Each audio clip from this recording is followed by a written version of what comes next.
I read that you was at a Def Jam party, and you asked Jay-Z to take a picture with you. He's like, "Bruh, all these women here." Hurt my soul, Jack. Crushed me, dog. Jay jump out of a car, dog. Me and my boy Reggie outside, right? We was at the Def Jam party. About 6 SUVs pull up. And we like, man, who's this? Jay jump out. He gonna walk right up to me. Yo, how the party? We like this. Damn, that's Jay. We like, shit, that shit popping. He was like, all right, shit, I see y'all in there. We like, bet. He go in there, me and my boy Reg high five. And yo, that's Jay, yo. We go on the party, it's this girl I know in there, I like this, and I see Jay over there chilling and shit. Everybody in there, Meth, Red, all the Def Jam artists, right? Jay over there chilling, vibing out.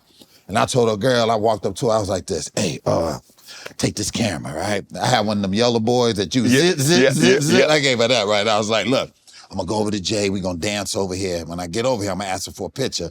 Just have it ready and take it, because I don't want him waiting. She was like, all right. So me and her dance over there. Man, I get over there, I was like, hey, Jay, can I get a picture? He was like, man, dog, all these hoes in here and shit, you want to take a picture with a nigga? Fuck is wrong with you? I was like, I look at that bitch dance back into the crowd. You like, you right.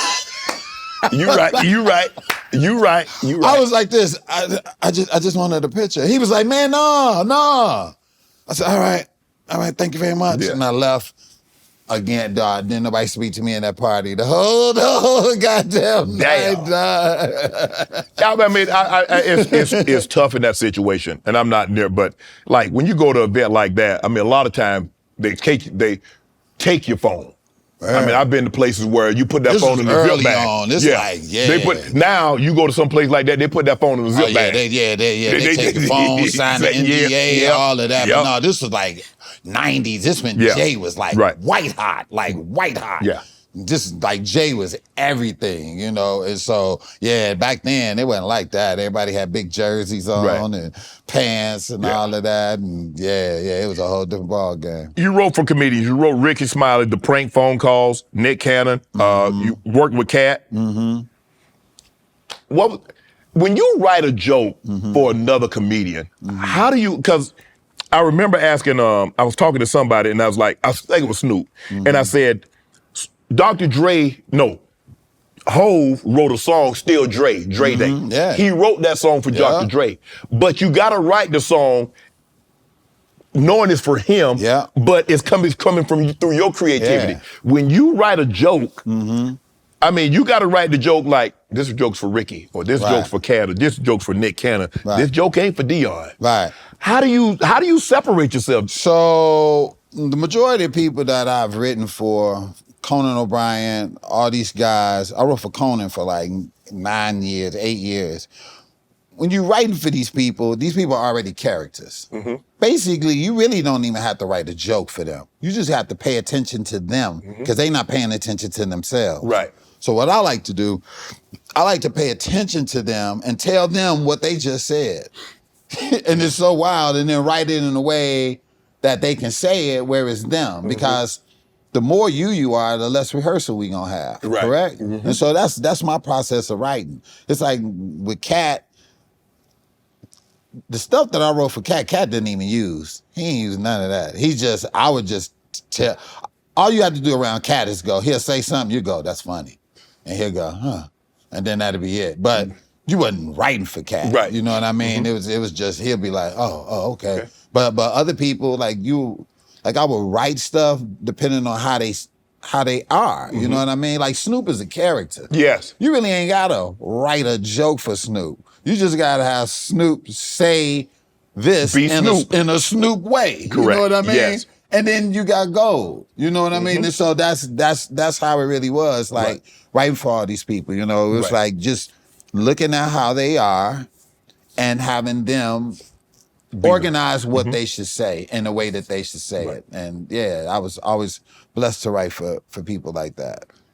Obviously, I had Cat on at the beginning of the year. Yes, you did. People still talking about that. It's now at over 76 million views. Jesus.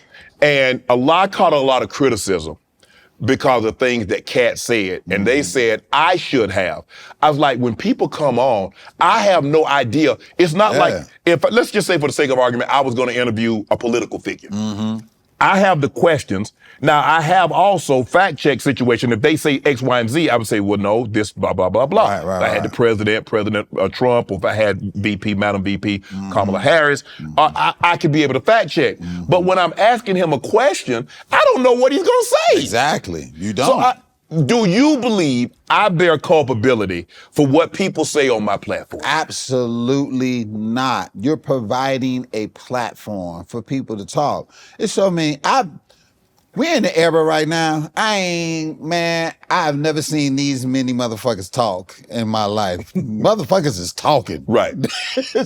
On everything. I mean, everything you turn on, so motherfuckers is talking. Correct. So you can't control what these people are saying. Right. You know what I mean? But you did kick some shit off where now everyone's gonna say anything and everything, I think, in order to try to have that viral moment. To get that viral moment. And you see it happening. And it's not gonna happen. It was what y'all had was what I like to call just a moment in time. Yes. It was a moment in time. Yes. You were very just asking questions like you would do. He answered the way that he answered. And the stuff that was the tripped out thing too. The things Cat was saying, that was like, oh shit. A lot of it he said it before. He said this shit a gazillion times. I don't know why that shit took off the way it did, because he done said it a gazillion times. With you, I don't know. Everybody just, you know what I mean? But I think maybe he hasn't said it in a while, and that's what happened or whatever. Right. But yeah, I just think the situations is I really don't understand that. But I don't think that you're responsible for his answers. Right. That's foolish. I think a lot of it had to do with is that what he did was peel the scab back, or he peeled the layer back and let you see. Because I didn't know that this many comedians that, I don't like him and he don't like me and he don't like her and blah. I didn't know. I don't think a lot of people, because I think you guys done a great job. I don't know your relationship with all the comedians. I mean, there's so many and so many good ones. Your relationship with those, but I think he peeled a layer back and let people see the underbelly of the workings of how it is in comedy. And everybody ain't buddy. Although, look, we're trying to get everybody to laugh. But no, and everybody ain't buddy. I mean, and hasn't been. It's a few comics out there right now that it's just one comic, man. I don't care what I do. This motherfucker got a problem with me every goddamn time. I don't care to the point where I'm like, dude, what is your problem, dude? Why every time I even show up, why do you even think I'm thinking about you? Yes. I'm not even thinking about you, but there's issues that comics have, and they have their own reasons. Like, you got comedians now that don't like younger comics because they got it so quick. Right. You got older comics that refuse to move out the way, that don't want to accept that, they not keeping it moving no more. They not writing no more. They not doing all this and trying to blame other people. The game has changed. It's a different ball game, but you can't be mad at them. So everybody's mad at everybody for some goddamn reason. You know what I mean? And it's like, that's never going to change. What Cat did, he just put it out there. Whether it was true or false, he just put out it was his truth. It was his truth. At the end of the day, it's nothing. Nothing more, nothing less. Nobody can change that. Right. And all you did was ask the question. Right. So, no, Cat, and I think Cat knew what he was doing too. Want to join Club Shay Shay? Become an official member by hitting that subscribe button, where you never know who's going to be joining us for drinks and conversation.